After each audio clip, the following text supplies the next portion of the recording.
Hola, ¿qué tal? Muy buenas noches. Muchas gracias por estar el día de hoy acompañándonos.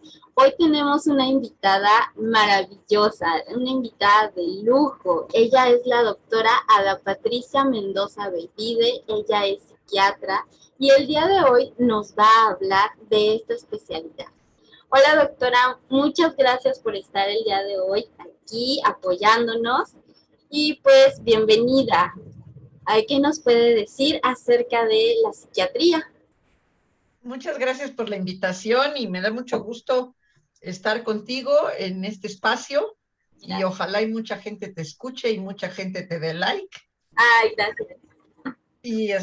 Y bueno, pues, ¿qué te puedo decir de la psiquiatría? Es mi pasión, es mi profesión, me encanta, ¿no?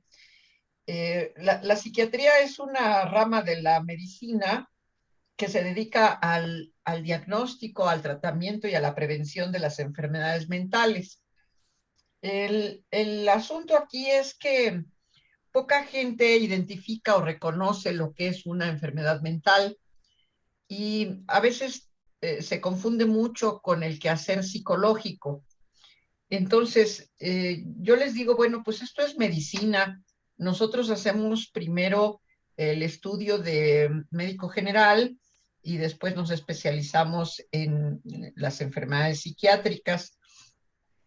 Y esto, vamos a decir, tiene que ver con las emociones, con todo lo que tiene que ver con miedo, angustia, tristeza, alegría, melancolía, todas las emociones. Hay más de 250 palabras que se refieren a cuestiones emocionales y que tienen sus pequeñas diferencias, que la combinación de estas nos va a dar los diagnósticos y entonces se vuelve muy complicado porque si tiene tristeza y si tiene además miedo y si tiene además melancolía, vamos, a lo mejor podemos identificar un cuadro específico y si además se agregan otros síntomas, entonces se va complicando. Eh, a eso nos dedicamos los psiquiatras, en general los psiquiatras medicamos. A diferencia de los psicólogos, la psicología es una rama de la filosofía que se encarga del deber ser o de la conducta, lo que sería ideal en la conducta. Y esto tiene que ver con lo que la sociedad permite o con lo que la sociedad considera adecuado, pero no con la salud. Se parecen, pero no es lo mismo. Entonces, vamos a poner un ejemplo. Si yo tengo dolor de cabeza, esto no tiene nada que ver con la sociedad, tiene que ver con mi salud. Y entonces necesito ir a ver a un psiquiatra.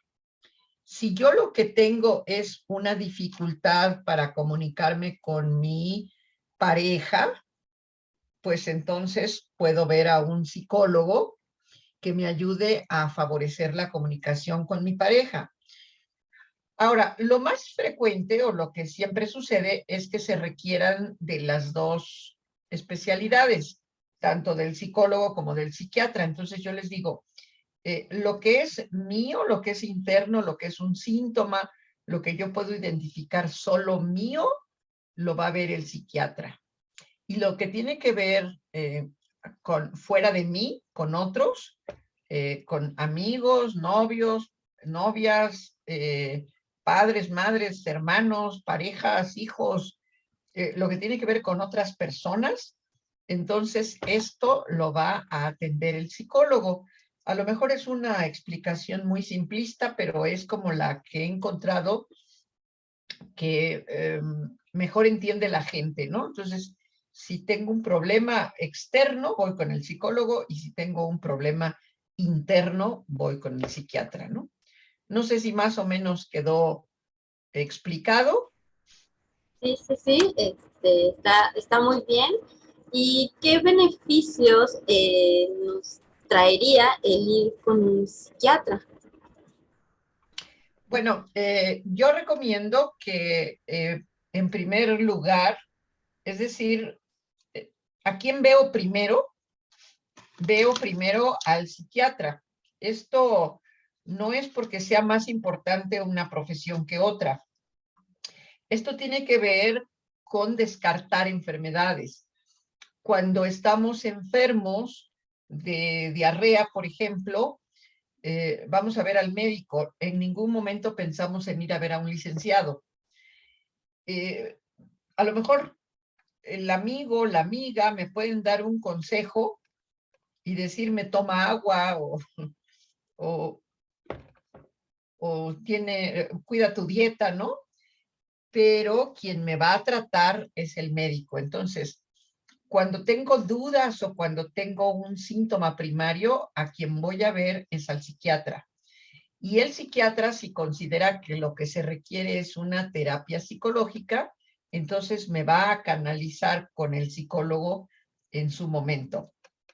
Primero tiene que estar estable el paciente, es decir, si tiene una alteración en las emociones, primero tengo que medicar las emociones, que esté estable, para después empezar a componer sus relaciones. Entonces, vamos a poner un ejemplo. Si alguien está triste, lo primero que tengo que hacer es darle un medicamento para que se le quite la tristeza, para que posteriormente esa tristeza la podamos platicar con la pareja o con la familia o con los hijos o con X persona y entonces mejorar la relación de esta persona o de esta familia con esta persona. Entonces, por eso es que primero debe ir el psiquiatra, porque primero tiene que medicarse y estar estable la persona y después favorecerse las relaciones interpersonales. Y lo que sucede es que por ignorancia la gente acude al revés. Primero acude con el psicólogo y no es que esté mal, vuelvo a repetir, el psicólogo va a tratar de mejorar las relaciones de esta persona, pero si esta persona tiene una depresión a lo mejor leve o a lo mejor moderada, que no se nota demasiado, el psicólogo no va a detectar los síntomas y va a querer encajar esta depresión en el ánimo de los demás y se va a hacer complicado el tratamiento, ¿no? Entonces, por eso primero equilibramos con el medicamento y ya después interviene el psicólogo. No sé si más o menos está claro. Sí, está súper claro. Muchas gracias. Y bueno, me surgió aquí como la duda. ¿Siempre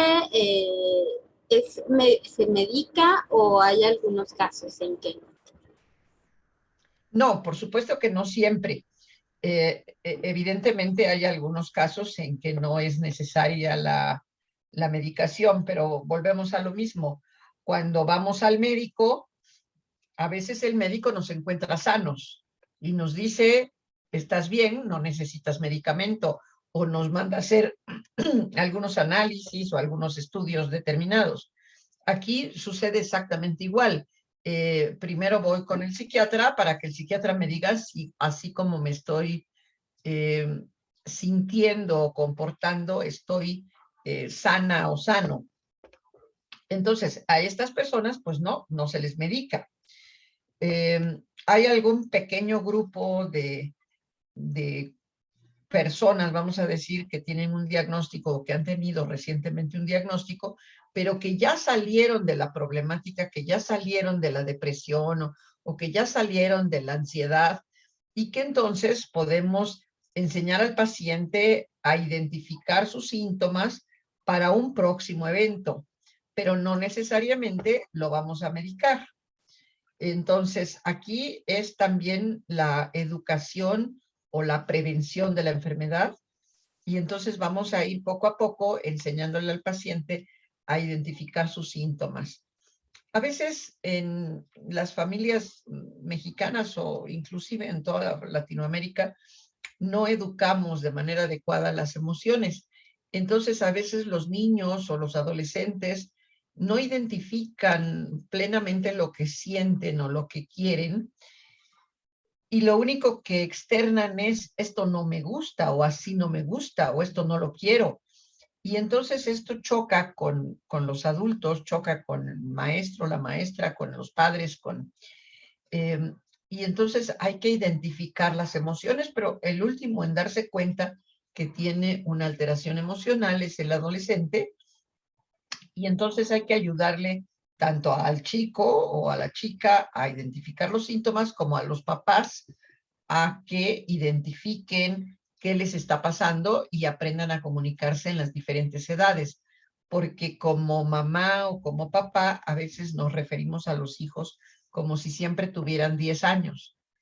Los vemos niños, pero los vemos niños grandes.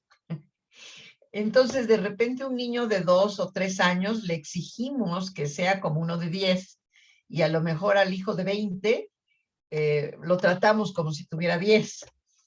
Entonces, nos es muy difícil a los adultos ir cambiando la edad del niño cuando el niño va mejorando su madurez o va razonando más complejamente. Nosotros lo seguimos viendo niños y entonces asumimos que entiende cosas que no entiende, o si le decimos, oye, ¿estás triste? Y el niño dice, no, le creemos, pero pues quién sabe si el niño sabe a ciencia cierta qué es estar triste, o si le podemos decir al niño, oye, ¿has estado ansioso? Y el niño me podría identificar qué es la ansiedad. Entonces, después ya de cierta etapa de la adolescencia, 14, 15 años, empiezan ya a identificar las emociones, pero antes les cuesta mucho trabajo.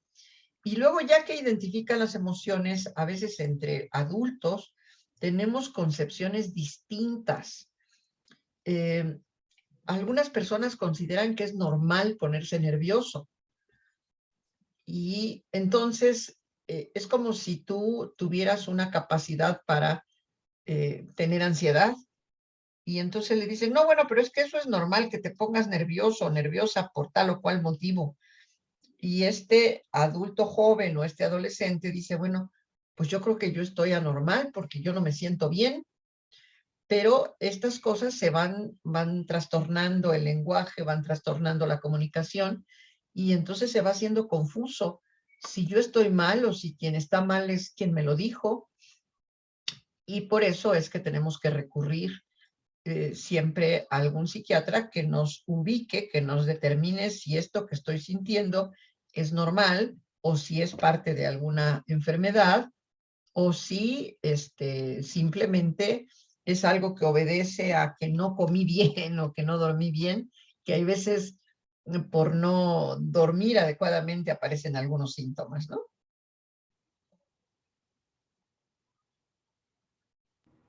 Ok, sí, efectivamente, como dices, tan importante el reconocer que un psiquiatra es un médico, entonces va a tener muchísima más información, va a poder valorarnos de una forma más amplia. Y pues, por último, doctora, ¿qué consejo de vida, qué consejo nos daría a todo el público? Uy, esa pregunta es demasiado abierta. Hay muchas cosas que yo podría decir como consejo de vida, pero yo así, ah, contestando rápidamente la pregunta, yo diría que algo importante es que tratemos de conocernos a nosotros mismos, que tratemos de identificar nuestras emociones y sobre todo que las platiquemos, porque lo que yo siento, a veces pienso que solo lo siento yo, y cuando lo platico con otra persona me doy cuenta que todos sentimos o todos identificamos cosas a lo mejor agradables o desagradables, y cuando no sabemos si esto se puede quitar, puede ser enfermo o enfermizo, y bueno, entonces hay que acudir con el psiquiatra. Pero antes que acudir con el psiquiatra, tenemos que identificar las emociones y tenemos que hablar de las emociones para que todo el mundo esté en la misma sintonía, y entonces sea normal hablar de este tipo de temas, ¿no? Exacto, sí, porque la verdad es que hablar de salud mental a veces se vuelve un tabú, pero afortunadamente pues ya está el tema saliendo más a la luz y pues bueno, esa es también mi intención, el mencionarles, el darles la información acerca de todo esto de la salud mental y qué tan importante es para el bienestar de todas las personas. Y pues muchísimas gracias, doctora, en verdad, por el apoyo y por darnos toda esta información. Le agradezco. Y pues bueno, voy a dejar los números de contacto de la doctora por si alguien quiere entablar alguna cita con la doctora. Los voy a dejar en los comentarios. Y pues sin más, nos despedimos. Gracias, doctora, nuevamente y pues nos estamos viendo. No, pues gracias a ti y que haya mucha gente que participe en tu nueva forma de vida. Gracias, me encanta.